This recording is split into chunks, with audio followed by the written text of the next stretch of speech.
बिस्मिल्लाहिर्रहमानिर्रहीम। शब मेराज में हज़ूर अकरम सल्लल्लाहु अलैहि वसल्लम ने एक फरिश्ता देखा, उसके पर जले हुए थे। ये देखकर फरमाया, ऐ जिब्रील, इस फरिश्ते को क्या हुआ?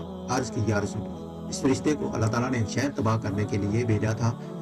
इसने वहां पहुंचकर एक शीरख्वार बच्चे को देखा तो इसे रहम आ गया। ये इसी तरह वापस आ गया तो अल्लाह ताला ने इसे ये सजा दी है। ये सुनकर हबीब खुदा ने फरमाया, जिब्रील, क्या इसकी तौबा कबूल हो सकती है? जिब्रील अलैहिस्सलाम ने अर्ज की, कुरान पाक में मौजूद है, जो तौबा करे मैं उसे बख्श देता हूँ। ये सुनकर सरकार दो आलम सल्लल्लाहु अलैहि वसल्लम ने दरबार इलाही में अर्ज की, या अल्लाह, इस पर रहमत फरमा, इसकी तौबा कबूल फरमा। अल्लाह ताला ने फरमाया, इसकी तौबा यह है कि आप सल्लल्लाहु अलैहि वसल्लम पर 10 बार दुरूद पाक पढ़े। आप सल्लल्लाहु अलैहि वसल्लम ने इस फरिश्ते को हुक्म सुनाया तो उसने 10 बार दुरूद पाक पढ़ा।